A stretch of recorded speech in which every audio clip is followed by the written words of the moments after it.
பொண்ணா இருக்கட்டும் பிள்ளையா இருக்கட்டும் என்ன சொல்லுவோம், நான் திருப்பாவை சொல்லுன்னு சொல்றேன், ஆனா ஏதோ பாட்டு தான் பாடுறது அப்படின்னு நம்ம சொல்லுவோம். ஏன் அந்த பாட்டு பாடுறதுன்னு யோசிச்சு பாருங்க.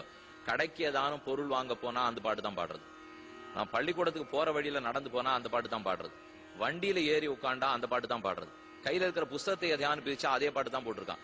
அடிக்கடி எது நம்ம உள்ளத்திலையும் காதலையும் பட்டுண்டே இருக்கோ அதுதான் பிள்ளைகளுடைய மனசுல திரும்ப நிற்கும். அப்ப நம்ம பண்ண வேண்டியது என்ன, திருப்பாவ பாசுரம் வண்டியில ஏறினா கேட்கணும், திருப்பாவ பாசுரம் புஸ்தகத்தை பிரிச்சா திருப்பாவ பாசுரம் கடையில பொருள் வாங்க போனா கேட்கணும், கேட்டா தானே திருப்பி சொல்லிடும். அதனால இன்னும் ஒண்ணு ஞாபகம் வச்சுக்கணும், ஏதோ கண்ட பாசுரத்துக்கு இருக்கிற பெருமை திருப்பாவைக்கு இருக்குமா இருக்காதா? அது காதுல பட்டுதுன்னா அது திரும்ப சொல்ல வைக்கிற சக்தி அதற்குண்டோ இல்லையோ ஒண்ணு நாம யோசிச்சு பார்க்கணும். பார்சாதி பெருமாளை சேவிக்க போறோம், ஸ்ரீரங்கத்துல நம்பெருமாளை சேவிக்க போறோம், வைகுண்ட ஏகாதசி தோறும் ஓரொரு வைகுண்ட ஏகாதசிக்கும் போயிட்டு இருக்கோம். ஆளா மோதுறது கூட்டம் எல்லாரும் சேவிக்கணும்னு ஆசைப்படுறா. அத போல வேற எங்கேயா நீங்க பாத்திருக்கீங்களா? நம்ம நாடகம் நடக்கிறதே எதோ அது பாட்டு கூத்தெல்லாம் ஒரே தெரியா நடக்கிறது, அங்க போய் பிள்ளைகள்லாம் கெட்டு போறதுன்னு சொல்லிட்டு இருப்போம். அது எதையுமே அடுத்த நாள் போட்டா ஒத்துருமே போக மாட்டா, அதை மட்டும் ஞாபகம் வச்சுக்கணும். இப்ப ஒரு வார பத்திரிகை வருது இல்லையோ, போன வார பத்திரிகை இந்த வாரம் கொடுத்து கொஞ்சம் படின்னு சொல்லி பாருங்க, ஒத்துருமே படிக்க மாட்டா. ஆனா வைகுண்ட ஏகாதசிக்கு எப்ப போகணும்னு சொல்லி பாருங்க, மக்கள் வராடோ இல்லையோ. அதுல இருந்தே இதை விட அதுக்கு பிரபாவம் அதிகம் நாம தெரிஞ்சுக்கணும். ஆனால் நாம அதை சரிவர கொடுக்கல, இன்னும் கொடுத்து அதனுடைய பெருமையை புரிய வச்சுட்டோம்னா கண்டிப்பா தெரியத்தான் போறது. இல்லைன்னா திருப்பாவை எத்தனை வருஷம் இந்த மண்டபத்துல நடந்திருக்காது, அதே திருப்பாவை தானே. யாரான பாசுரத்தை மாத்தி சொல்ல போறாளா? இல்ல 30 31 தான் ஆக்கிட முடியுமா, 29 ஆக்க முடியுமா? முடியாது. ஆனாலும் அதன் பெருமை அப்படியே நிற்கிறது இல்லையோ. அந்த பெருமை இருக்குங்கிறது நமக்கே தெரியறது. ஆனா நாம நினைச்சுப்போம் திருப்பாவன்னே சொல்லவே மாட்டா, ஏதோ ஒன்னா சொல்லுவாள், அப்படின்னா இல்ல. இது நாம தப்பா நினைச்சுக்கிறோமே தவிர. அதனால எண்ணங்களை உயர்த்தியா வச்சுண்டு வார்த்தைகளை உயர்த்தி வச்சு கொண்டு வீட்டுல குடும்பத்துக்குள்ள கணவனும் மனைவியும் பேசச்சேவே வசந்த பாஷை தான் பேசணும். எதுக்கு தாழ்ந்த சொற்களை நாம பயன்படுத்த வேண்டும்? இனிய உளவாக இன்னாத கூறல் கனியிருப்ப காய் கவர்ந்த அற்று என் இருக்கிறா போலதான் நாம வாழ்க்கை முறையை அமைச்சுக்கணும்னு சொல்ல வந்தேன். ஓட்டி அதையும் சேர்த்து சொல்றேன். ஆழ்வார்கள் பிறந்தார்களோ இல்லையோ, எதற்கு? பகவானால அனுப்பப்பட்டவர்கள் திருத்துவதற்காக. ஆனா அதுல ஒரு சின்ன குறைபாடு வந்துச்சு, அவர்கள் திருத்துறத விட்டுட்டு தாங்க அனுபவிக்க ஆரம்பிச்சுட்டா. பகவானுடைய அனுபவம் ரொம்ப வசதியா இருக்கு, ஒரு திவதேசமா போறா அனுபவிக்கிறா. அதை பார்த்துட்டு பக்கத்துல இருக்கிற சம்சாரிகளுக்கு உபதேசிக்கணும் இல்லையோ. இவரே அழ ஆரம்பிச்சுடுறார், இவரே பாட ஆரம்பிச்சுடுறார், இவரே ஆட ஆரம்பிச்சுடுறார். இந்த உபன்யாசம் பண்றவாளுக்கும் கேட்கறவாளுக்கும் ஒரு வேறுபாடு இருக்கணும். உபன்யாசம் பண்றவன் சிரிக்க கூடாது, அழக்கூடாது, மேல மேல மேல சொல்லிண்டே போகணும். கேட்கற நீங்க சிரிக்கணும், அழணும், இல்லன்னா எங்களுக்கு சொல்ல வராது. நீங்க அப்பப்ப சிரிக்கிறச்சே சிரிக்கணும், அழற்சி அழணும். இல்லன்னா அவிகாராய சுத்தாய நித்யாய பரமாத்மனே அப்படின்னு பரபிரம்ம மாட்ட எல்லாரும் உட்கார்ந்து எழுன்னு வச்சுங்க, நாம எதுக்கு சொல்லிட்டு இருக்கோங்கிற சந்தேகமே வந்துடும். அதனால நீங்க சிரிக்கச்சே சிரிச்சுக்கணும், அழற்சி அழுதுக்கணும். என்னத்துக்கு சொல்ல வந்தேன்னா, சொல்லுபவன் உணர்ச்சி வசப்படுவது கூடாது, கேட்பவர்கள் உணர்ச்சி வசப்படலாம். ஆழ்வார்களிடத்துல அதுதான் தப்பி போச்சு. அவர்களே உணர்ச்சி வசப்பட்டு போன்னு அழ ஆரம்பிக்கிறது, சிரிக்கிறது, பாசுரமா பாடுறது, இந்த சம்சாரிகளோட தொடர்பே வேண்டான்னு வெறுத்து போய் பேசுறது, இத்தனை ஆழ்வார்கள் பாசுரத்துல வந்துருது. மேலேந்து பகவான் பார்த்துட்டு இருக்காரு, எதுக்கு அனுப்பிச்சோம், நன்னாத்தான் பாடிட்டு இருக்கா, ஆனா ஒண்ணு உபதேசிக்கிறதா தெரியல. இப்ப ஆழ்வார்கள் விஷயத்துல தப்பி போச்சுன்னு சொன்னோம் இல்லையோ, தப்பல. இப்ப நாம ஒரு விஷயத்துக்காக அனுப்பப்பட்டிருக்கோம், ஆனா அந்த கடமையை விட்டுட்டு இன்னொரு கடமையை செய்யறோம்னு சொன்னா அது சப்பு. ஆனால் அதே பகவத் விஷயம், இப்ப ஒரு கடையில ஏதோ வாங்கறது போனோம், பக்கத்துல பெருமாளுடைய புறப்பாடு நடந்துருந்தது, இத வாங்கறத மறந்து போயிட்டு அங்க நின்று சேவிச்சுட்டோம்னு வச்சுங்கோ, இத குற்றம் நாரான்னு சொல்ல முடியுமா? ஏன்னா இந்த விஷயத்துல அது ஈர்ப்பு சக்தி அதிகம் இல்லையோ. பகவானுக்கு எப்பவும் ஈர்க்கிற சக்தி அதிகம், அதனால அதை தவறுன்னே சொல்ல முடியாது. ஆழ்வார்களுக்கு எதுக்கோ அனுப்பிச்சு வச்சார், நீரே முன்னாடி வந்து சேவை சாதிக்கச்சே எனக்கு இதெல்லாம் ஞாபகம் இருக்க போறதா, மறந்து போயிட்டேன் என்ன சொல்றதுதான் ஒரு பக்தனுக்கு பெருமையே தவிர அது போய் அது ஒரு தாழ்ச்சின்னு சொல்லிடவே முடியாது. அதனால ஆழ்வார்கள் அதுல விட்டுட்டா. அதற்காகத்தான் ஆச்சாரியர்கள் திருவவதாரம் பண்ணி உபதேசத்தையே முக்கியமாக கொண்டார்கள். அப்ப ஆழ்வார்களுக்கு எது முக்கியம், ஆச்சாரியர்களுக்கு எது முக்கியம்? ஆழ்வார்களுக்கு அனுபவம் முக்கியம், ஆச்சாரியர்களுக்கு உபதேசம் முக்கியம். பிரிச்சு ஞாபகம் வச்சுங்கோ. ஆழ்வார்கள் தாங்கள் அனுபவித்து பாசுரமா எழுதிடுவா, ஆச்சாரியர்கள் அதில் இருக்கிற கருத்தை எடுத்தெடுத்து அழகுற நமக்கு கொடுப்பார்கள்.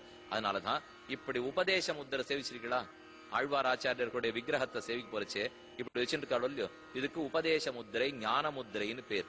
இது எதுக்கு இப்படி வச்சிருக்காள்னா, இப்ப நிறைய பொருட்கள் இங்க விரவி கிடக்கிறது. இங்க ஒரு சின்ன குழந்தை வருது, எனக்கு இதுல இருந்து மாம்பழம் வேணும் அப்படின்னு கேட்கறது. இதுல வாழைப்பழம் இருக்கு, பலாப்பழம் இருக்கு, கொய்யாப்பழம் இருக்கு, மாம்பழம் இருக்கு, வாழைப்பழம் இருக்கு, எல்லாம் இருக்கு. அப்ப நான் போய் அதுல இருந்து அப்படி தேர்ந்தெடுத்து இந்த பிள்ளை கொடுக்குறேன் இல்லையோ. இவனுக்கு எது தேவையோ அதை தேர்ந்தெடுக்கிறதுக்கு இந்த விரல் இப்படி போகுமோ இல்லையோ, அதே போலத்தான் ஆச்சாரியர்களும் அந்தந்த சிஷ்யனுக்கு எது எது தேவைன்னு தெரிந்து அதை தேர்ந்தெடுக்கிறதுக்கு தான் விரல் இப்படி வச்சுருக்கா.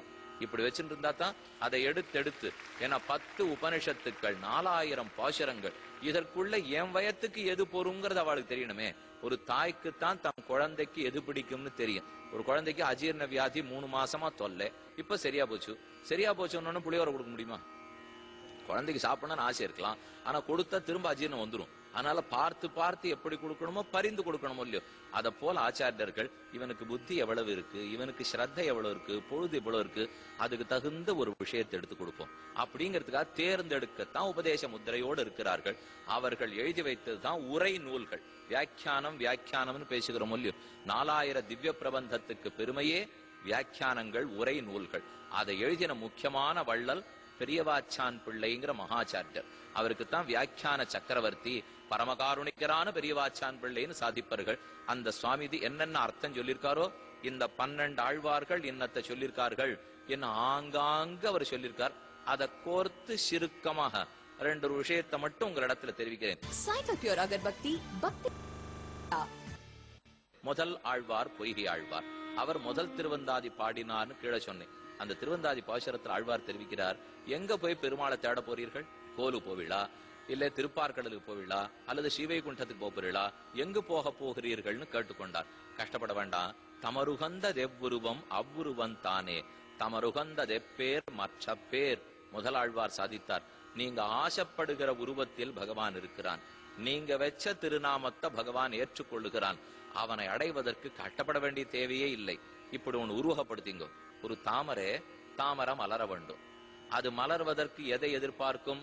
ஆகாயத்தில் இருக்கும் சூரியனை எதிர்பார்க்கும். அதே போல ஆத்மாவென்னும் தாமரை ஞான மலர்ச்சி ஏற்பட வேண்டும். அது எதை எதிர்பார்க்கும்? ஆத்மாவென்னும் தாமரை ஞானத்தாலே மலர யார்? சூரியன். இந்த தாமரை மலர்றதுக்கு அங்க இருக்கார் சூரியன், இந்த தாமரை மலர்றதுக்கு எங்கு சூரியன் இருக்கிறார்? அத முதல் ஆழ்வார் தெரிவிக்கிறார். பெயருங் கருங்கடலே நோக்குமாறு ஒன்பூ உயருங் கதிரவனே நோக்கும், உயிரும் தருமனையே நோக்கும், உன் தாமரையாள் கேள்வன் ஒருவனையே நோக்கும் உணர்வு. ஆத்மாவின் ஞான விகாசம் அங்கு இருக்கக்கூடிய ஸ்ரீமன் நாராயணனைத்தான் எதிர்பார்க்கும். இந்த தாமரை விகாசமடைய சூரியனை எதிர்பார்க்கும். ஞானமாகிற தாமர மலர சூரிய மண்டல மத்தியவர்த்தியான பகவானை எதிர்பார்க்கும். தேயசதா சவிதிர்மண்டல மத்தியவர்த்தி நாராயணஹா சரசிஜாசன சன்னிவிட்டா கேயூரவான் மகரகுண்டலவான் கிரீட்டி ஹாரி ஹிரண்மயவபுகு திருத சங்க சக்கரஹ துவாரகா நிலையாச்சுத கோவிந்த புண்டரீகாட்ச ரக்ஷமாம் சரணாகதாம். என்ன நித்தியப்படி இந்த ஸ்லோகம் எங்கேயோ காதல விழுந்தாப்புல இருக்குமே, இது நித்தப்படி சொல்ல வேண்டிய ஸ்லோகம். அதனால விழுந்தாப்புல இருந்துன்னா நல்லது வச்சுங்க. அதனால தேயசதா சவிதிர்மண்டல மத்தியவர்த்தி சூரிய மண்டலத்துக்கு நடுவுல பெருமாள் இருக்கார். இந்த ஆத்மா விகாசம் அடையறதுக்கு அவரைத்தான் எதிர்பார்ப்பான். முதலாழ்வார் பாசுரத்துல சொல்றார், பெயருங் கருங்கடலே நோக்குமாறு. ஒரு ஆறு ஓடித்தினால் அது கடலை சென்று தான் குட்டியாக வேண்டும். ஓர் உயிர் பிரிந்ததனால் யமதர்மராஜனத்தான் முடிவுக்கு எதிர்பார்த்தாக வேண்டும். தாமரை மலர வேண்டும் என்னால் சூரியனைத்தான் எதிர்பார்த்தாக வேண்டும். அதே போல் ஆத்மா ஞானம் மலருவதற்கு ஸ்ரீமன் நாராயணனைத்தான் எதிர்பார்த்தாக வேண்டும் என்று முதல் ஆழ்வார் பாசுரத்திலே தெரிவித்தார். இதை நன்னா புரிஞ்சுக்கும். அதனாலதான் ஞானக்கைதா காலக்கழிவு செய்யலேன்னு ஆழ்வாருடைய பிரார்த்தனை. எனக்கு ஞானத்தை நீதான் கொடுக்க வேண்டும், காலத்தை கடத்தாதே.